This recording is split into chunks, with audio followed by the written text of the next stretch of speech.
What is going on, ladies and gentlemen?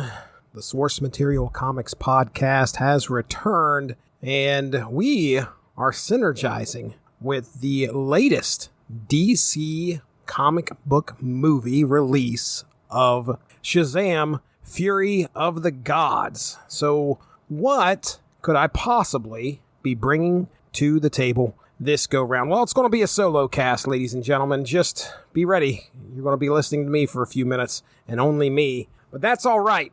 I did a little digging just to try and find a book that might kind of fall in with something Captain Marvel related. And recently, my son and I watched Black Adam. After the movie, we had a discussion about who would win, Superman or Black Adam. That got me to thinking, well, maybe we'll do a comic. Superman and Captain Marvel / Shazam have locked horns before in the past, so I found a book. It was a trade paperback, Superman versus Shazam, and it contained quite a few stories. The earliest one that was listed in that trade was a story called When Earths Collide, and this came out in 1978. It was from the all-new collector's edition, written by Jerry Conway and Rich Buckler and Dick Giordano as artists, and lettered by Gaspar Saladino, colored by Adrian Roy. For this intro, before we get into what happened in the book, I want to lay a little bit of groundwork. Anybody who's kind of unfamiliar with DC at this time, you got to remember this is pre-Crisis. This book came out in 78. Crisis doesn't happen until 85,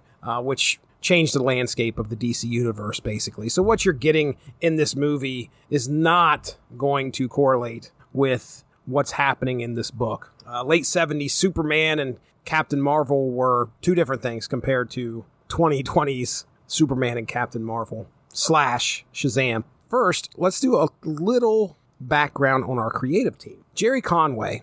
I hop onto the wiki and find out that this man published his first professional comic book work at the age of 16. This is straight from the wiki. There's a small story in the pages of House of Secrets number 81 from September of 1969. Story was titled Aaron Phillips's Photo Finish. Now he continues to sell these stories into Marvel's Chamber of Darkness and Tower of Shadows through the end of 1970. He publishes his first continuing character story in DC's semi-anthological occult comic, The Phantom Stranger number 10, that happened in December of 1970. Now here's where things pick up. In 1972, at the age of 19, Jerry Conway takes over Amazing Spider-Man from Stan the Man Lee. Imagine that, 19 years old. What an honor. During Amazing Spider-Man, he's writing and creating some of the most iconic stuff that is associated with that title. The death of Gwen Stacy, Jerry Conway's involved. The Punisher, the first appearance of the Punisher, the creation of the Punisher, Jerry Conway's involved. Now, he finishes up a bit of a Marvel run with Iron Man number 97 in a story called Showdown with the Guardsmen. And for 9 years, between 1977 and 1986, he's primarily a writer at DC, working on Challengers of the Unknown, World's Finest, Superman Family, and others. Now, in 86, he comes back. This is clearly after the comic we're going to be talking about tonight. But he comes back to Marvel. I thought this was interesting. He comes back to Marvel for a title called Spitfire and the Troubleshooters in Marvel's New Universe. So this book that we're getting ready to talk about right now comes out in the early primary years that Jerry Conway has at DC. Now let's talk about the art. Rich Buckler, the artist on this book. In 1970, he's doing some stuff for Warren Comics with Eerie and Creepy and doing some random work at DC. One of the highlights coming out of 1971 is where he starts a small 5-issue run on Superman's girlfriend, Lois Lane. And this is all according to Mike's Amazing World of Comics.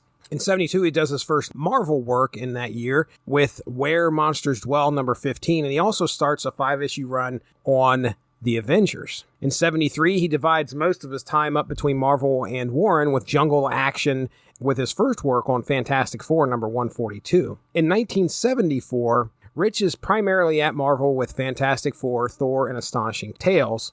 And then in 75, he's got a few DC issues in there, but mostly he's still at Marvel with Fantastic Four and Astonishing Tales for that year. Now in 76, about mid-76, you're going to see a fair amount of Rich's work on the shelves in DC Comics in the Secret Society of Supervillains. So that brings us to early 78, where Rich is on our all-new collector's edition here. Dick Giordano. What a storied history here. Looking at Mike's Amazing World of Comics just by itself, he has a career that starts in the 50s with Charlton Comics, mainly credited for pencils and art. He looks to become an inker in the late 60s, and he's mainly DC exclusive, inking Detective Comics, Wonder Woman, Batman, Flash for over a decade. He starts getting more Marvel work around 1973. Probably not hard to find a Conan book from that time that has his inks on it.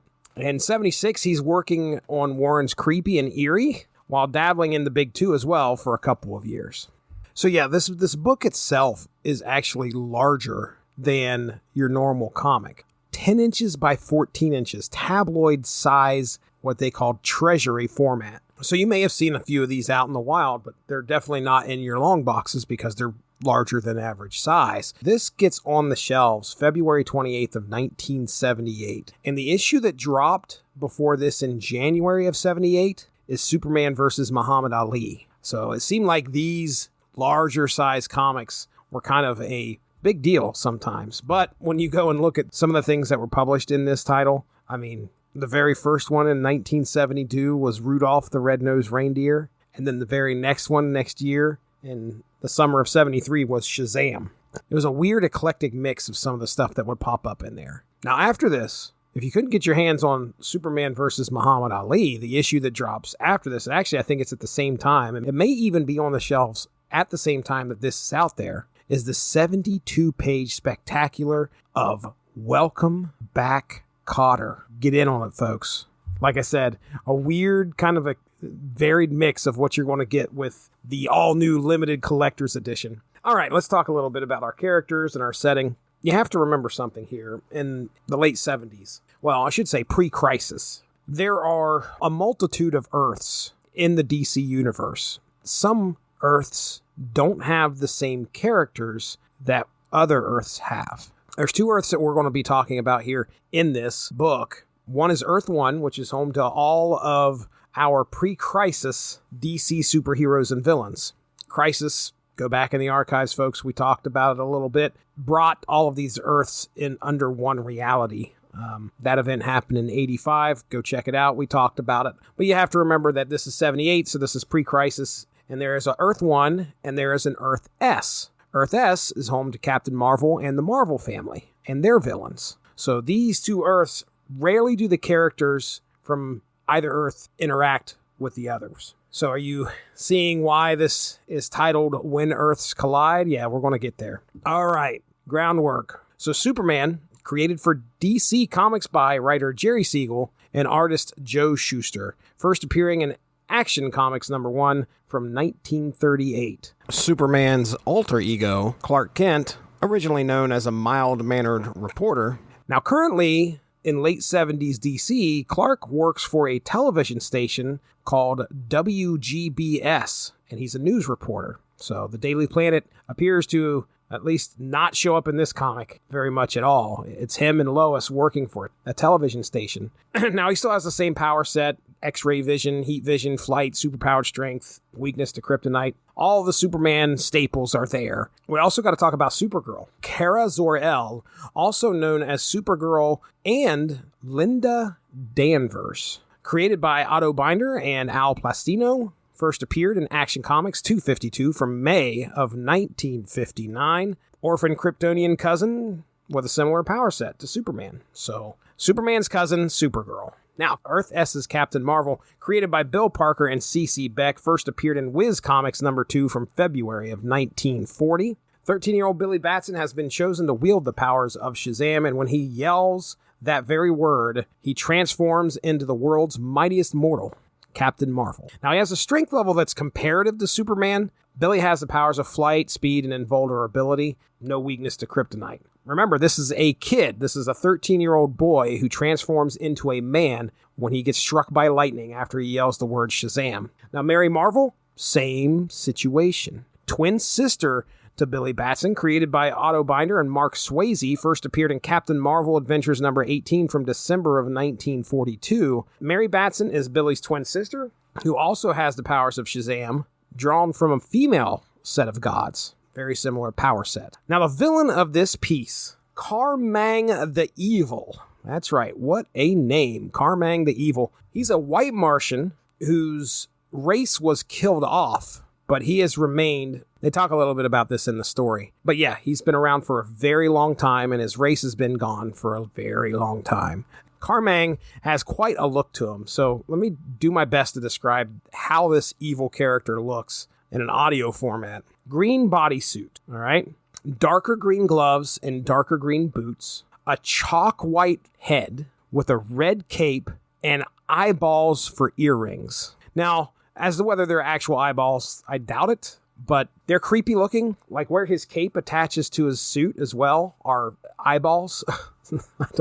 Very crazy looking villain here. And this book is his first appearance and his final appearance. And we'll have more on Karmang the Evil as we talk about what happens here. Black Adam. So Black Adam, created by Otto Binder and C.C. Beck, first appeared in Marvel Family Volume 1, Number 1, November of 1945. Teth Adam was given the power of Shazam 5,000 years before Billy Batson. Because of his evil ways, he was banished to a far star. Adam has since returned, traveling all that way, and has been a thorn in Batson's side since. Then we have Quarmer. Now, folks, if you know a little bit about comics, a lot of what I just gave you here, these characters, you're going to recognize quite a few names. Karmang the Evil, I'm going to go ahead and let you slide on that because brand new character solely for this book. But here's one that I didn't know about, that I didn't know existed. Quarmer, created by Denny O'Neil and Kurt Swan, first appeared in Superman 233 in January of 1971.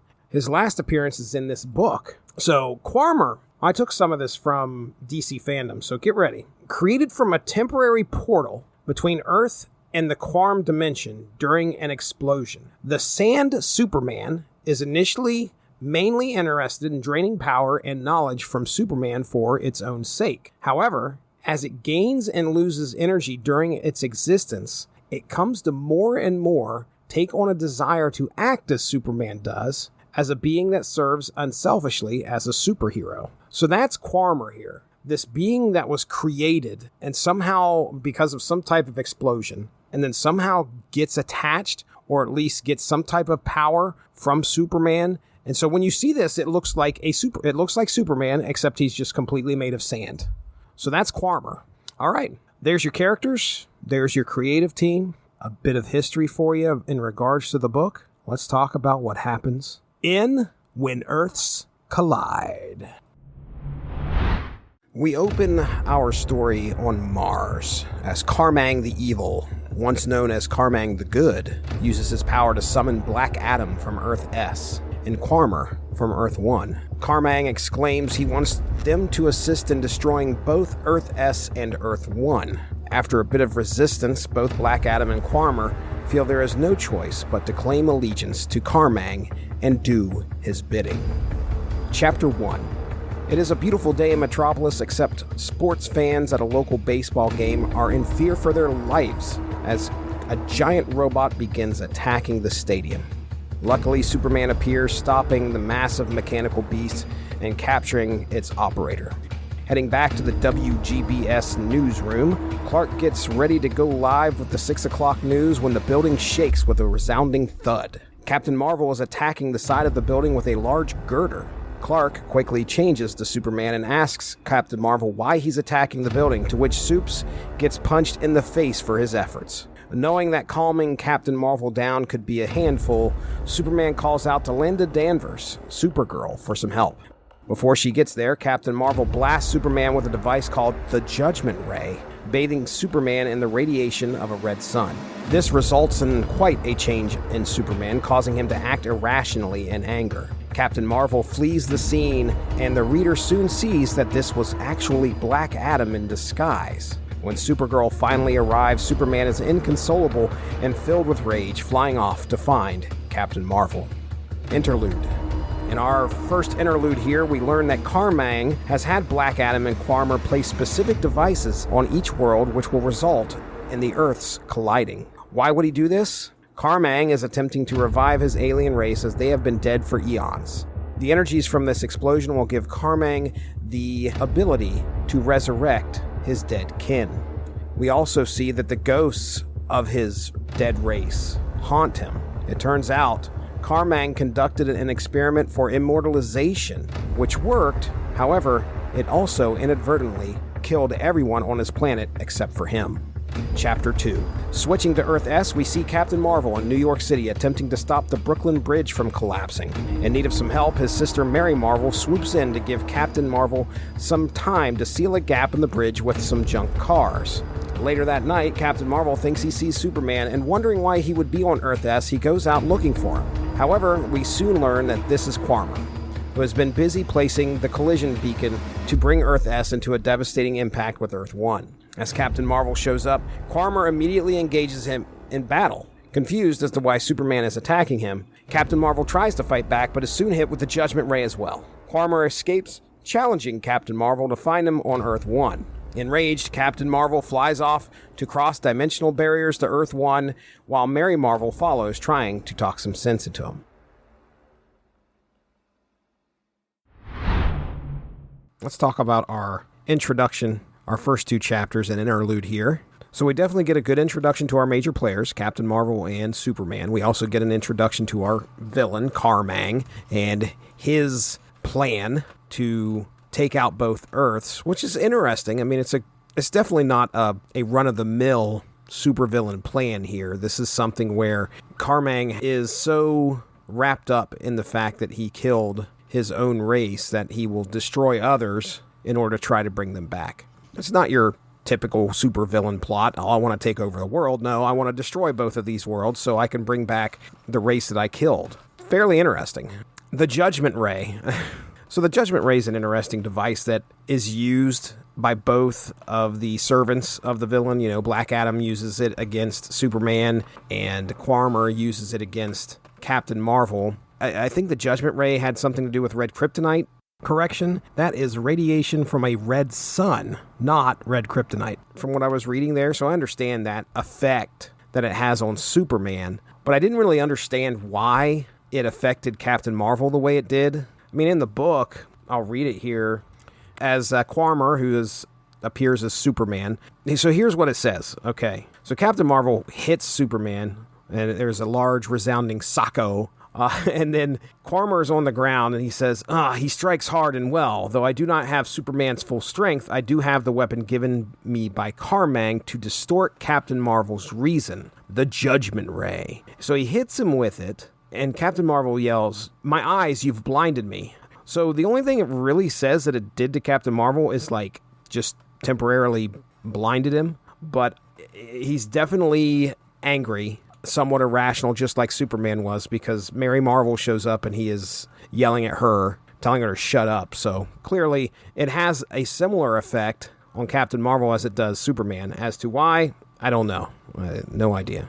Can I pick on shoving cars into the cracks of a collapsing Brooklyn Bridge to keep it from falling into the river? I mean, it kind of sounded like it was explained like, okay, the stresses of this massive structure pretty much weld the cars to the pieces in the cracks of the bridge so it doesn't collapse. I guess I can kind of see it. Like, let's say there's a crack underneath it, which it does show that he's shoving these things into the crack underneath it. But he's like shoving them up there so that the bridge will not fully come down.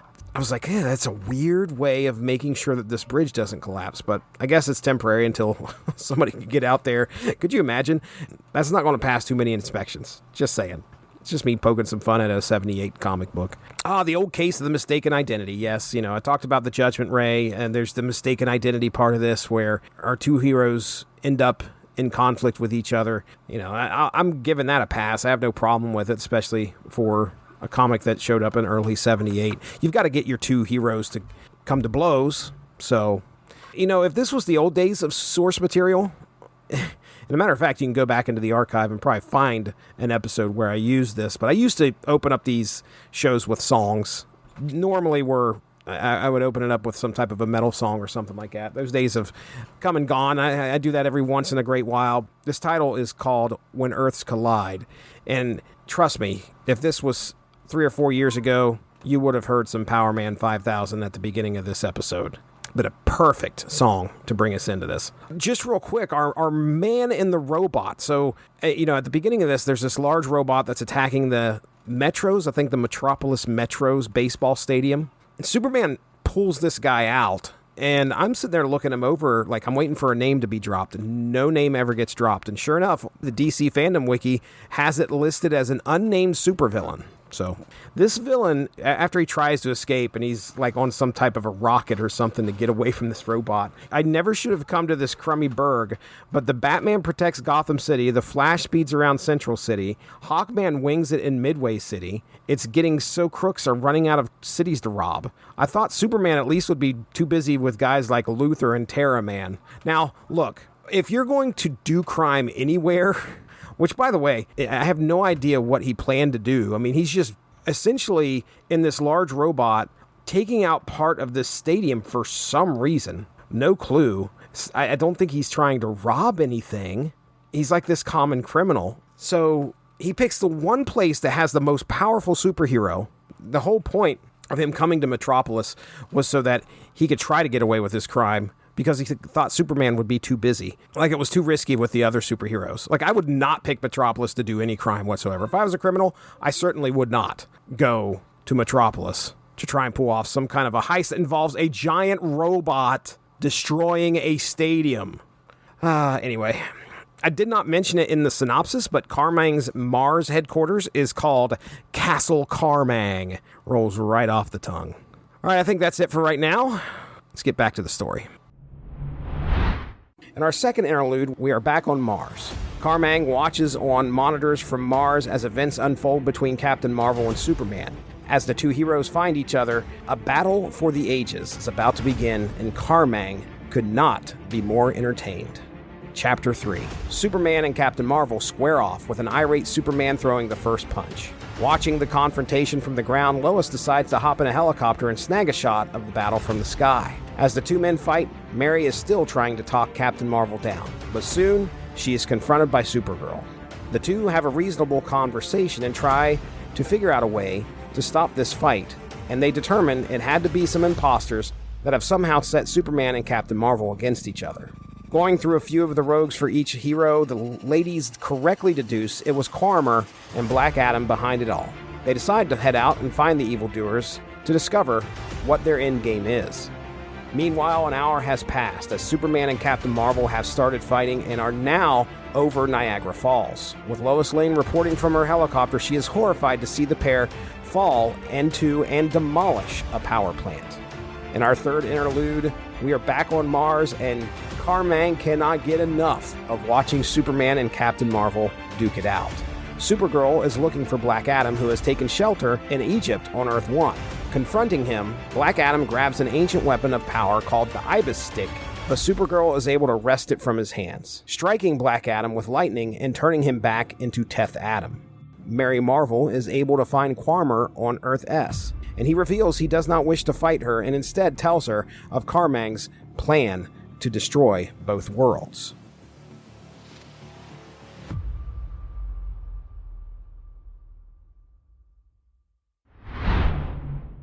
All right, some talking points for Interlude 2, Chapter 3, and Interlude 3. I do like the fact that Karmang is just so excited to watch these things that have been put in motion. He just is so thrilled to watch on TV Superman and Captain Marvel just in this knockdown, drag-out fight. And I like that it's kind of built in that Lois is the one reporting all of this in her helicopter. Karmang is kind of watching her reports from the news station as he sits there on Mars, which he's got to have some kind of other device going on there that gives him, oh boy. See, this is where in 1978, you're not thinking about how long it takes for a radio signal to get to Mars. Let's just not do that. Karmang's a pretty tech savvy, considering he figured out a way to do an experiment to make himself immortal. I'll give that a pass.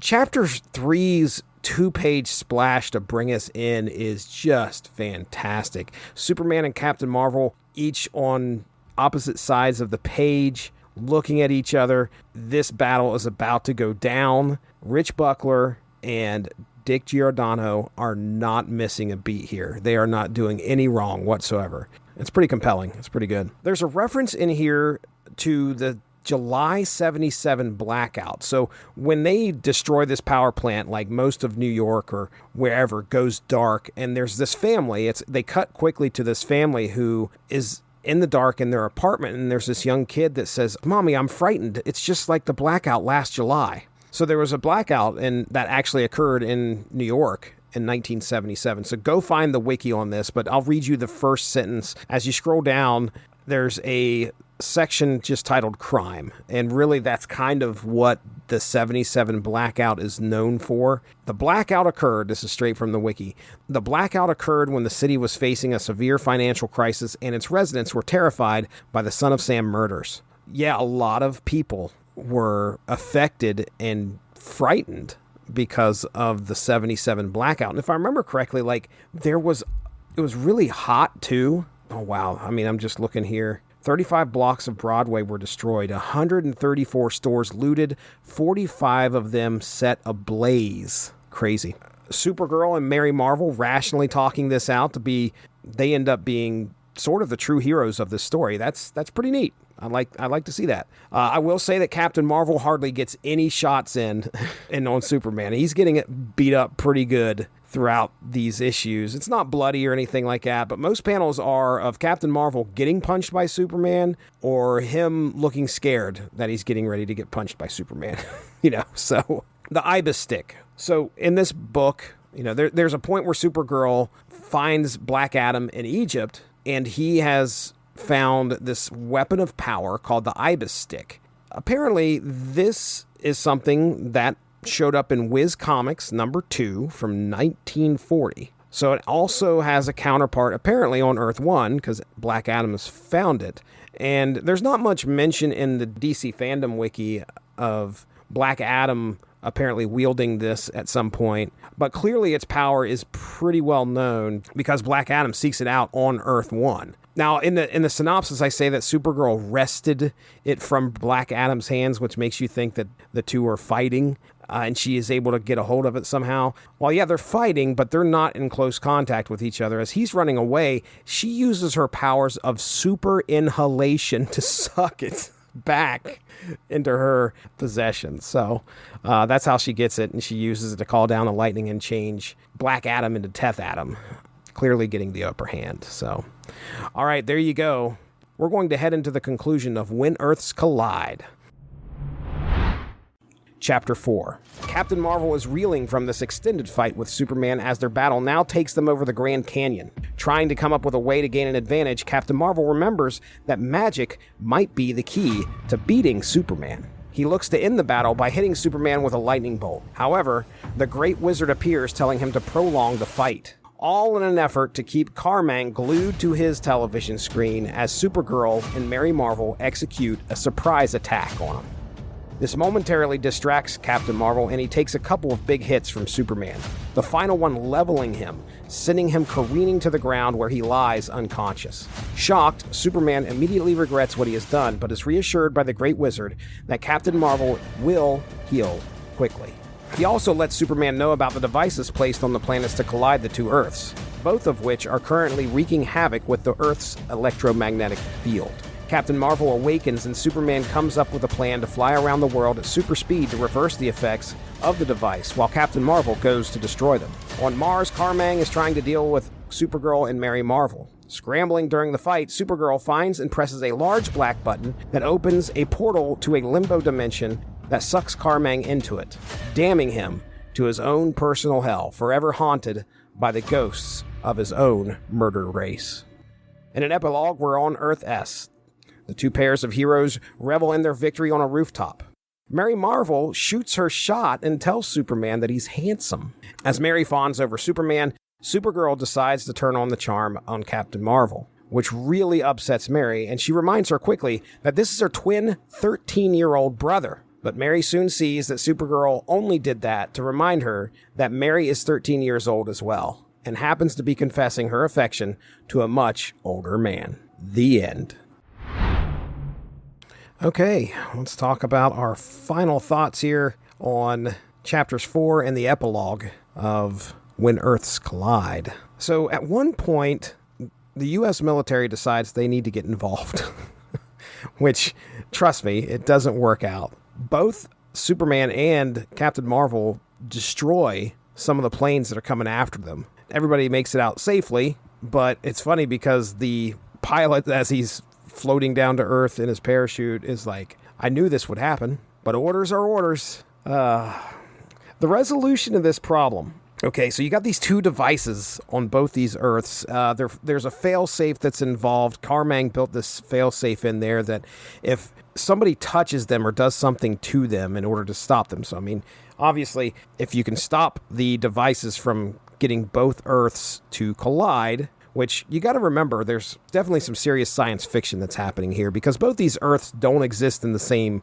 plane of existence. There's two different dimensions. There's two different Earths. These devices are going to make them both appear and collide into each other in the same plane of existence. But regardless, Karmang makes a failsafe. If anybody touches these devices, it's just going to rip apart. This is what it says in the comic. It's going to rip apart the Earth's magnetic field, which is going to cause all sorts of problems. And it starts to cause these problems. Horrible weather that's happening, natural disasters. So Captain Marvel and Superman have to come up with something really quick to try and figure out how to fix this problem. And Superman is the one that pretty much comes up with, okay, I'm going to fly around the world to try and curb these problems with the electromagnetic field while you go and destroy these devices. Does that work? So I'm going to read to you here how they come up with this. Captain Marvel says, if we remove the engine or disarm it, the device will automatically rip apart Earth's magnetic field. And you told me that yourself because the old wizard told you. Touch the engine and you'll sentence this Earth to death. Superman says, maybe and maybe not. It's possible, just possible, that I can temporarily shore up Earth's magnetic pattern by speeding around the world at super speed. It's a chance, Cap. Will you help me take it? So he does this. Now, I ask you, does that sound familiar? This is early 1978 that this is on the shelves. Superman is currently flying around the Earth in order to stop a calamity. Yes, I am definitely referencing Superman the movie here. December of 1978 is when Superman the movie drops. I find it very interesting that this is happening in a very big book. So I wonder if somebody got a hold of the script of what was going to be dropping in movie theaters. Now, how his going around the world fixes the magnetic field temporarily while Captain Marvel's able to destroy these devices, no clue. Definitely some comic book physics that are happening here. Maybe there's some science behind it. I have no idea. I just find it interesting that he's flying around the Earth and this is going to fix things. The black button. So Mary Marvel, Supergirl, facing off with Karmang, and coming from Supergirl's inner monologue, Mary's taking quite a beating, seems to be weakening, and it'll be all in vain unless I figure out these controls, but it's hopeless. I don't even understand the principles involved. Still, these two buttons are the largest and most centrally located. Maybe some psychology will tell me which to choose. And she looks at Karmang and she says, okay, Karmang, I found the button to shut off your space-time engine and it's over, friend, you've lost. And he looks at her and says, not the black button. That one will send us all into limbo. Maybe you, Karmang, but this woman can move at the speed of light. And she hits the button, and it sends him into a limbo dimension. I think it's hilarious that he has this big black button that just opens up a dimension into limbo anytime he wants to go there. I don't think he's in there, or he's using that at any point throughout the story. He just has a big black button that takes him, opens up a limbo dimension that he goes into, because he goes into this thing and he cannot escape. The look on Superman's face when he knocks Captain Marvel out, thinking that he killed him. Good job, Rich Buckler. Fantastic work. So the conclusion of this story is pretty funny, where we got the four heroes sitting on top of a rooftop, just kind of talking about, what happened. But Mary Marvel just looking at Superman and just all doughy-eyed and everything. Holy moly, you were marvelous, Superman. Say, Superman, did anyone ever tell you were awfully good looking? Superman is just like, And then it's not just words. I mean, she wraps her arms around his neck and is just staring into his eyes. So she's looking to make a move. And then Supergirl's like, oh no, wait a second. Does she forget what is going on here? And so she's puts the moves on Captain Marvel. And Mary's like immediately between them both. Like, how dare you? What are you doing? That is a 13-year-old boy. And then Supergirl's, yeah. And you're a 13-year-old girl. Funny stuff. Funny ending. Our last panel, though, is poor. I say poor. I mean, this guy was trying to destroy two worlds. I shouldn't really be saying that. I mean, I kind of feel for the guy. I feel for Karmang. I feel for the fact that he just, all he wanted to do was bring back the people that he killed. He felt so guilty. But now he's in limbo and he's stuck. I don't know if this is kind of like the Phantom Zone or whatever, but he is stuck in there and just screaming bloody murder because he can't escape. And all those people that he killed are in there with him, haunting him.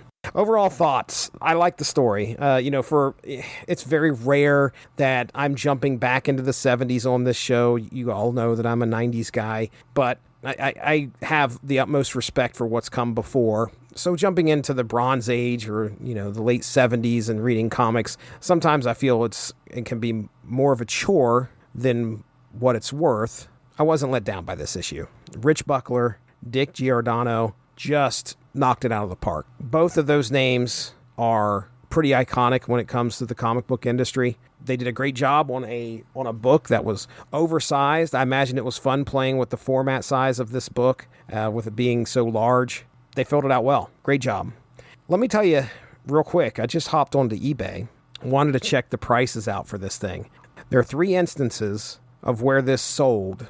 So there was one that sold March 5th, 6 days ago. March 5th of 2023, $31, had 5 bids. The condition, it looks fairly decent. Then we have a DC Treasury edition, sold the same day for $15. It's a little bit rougher. And then somebody must have hit a buy it now. $12 shipping, $49.99, sold on March 2nd of 2023. So all around, that's if you're looking to pick a copy of this up, you're looking at about an average of around $20 to $30 probably. You're at least going to spend probably about $20, I would imagine. Heck, we're talking a 40-year-old book. Actually, now it's going to be about 45 years old. So if you can get your hands on it, why not? Okay, did it give us the answers to who would win? No. Superman versus Shazam, you're not going to get that solidified in a comic form in 1978. That's what playgrounds are for. That's where you get to discuss who would win this battle. All right, folks, I think that brings this conversation on source material to an end. Thank you all for listening. Hope you all enjoyed it. Had a good time. I'll talk to you soon. Have a good one. Bye-bye. Thanks for joining us. All of this would not be possible without W2Mnet.com, so make sure to seek them out for more podcasts. If you enjoyed what you heard today, please feel free to share, and we look forward to entertaining you again soon.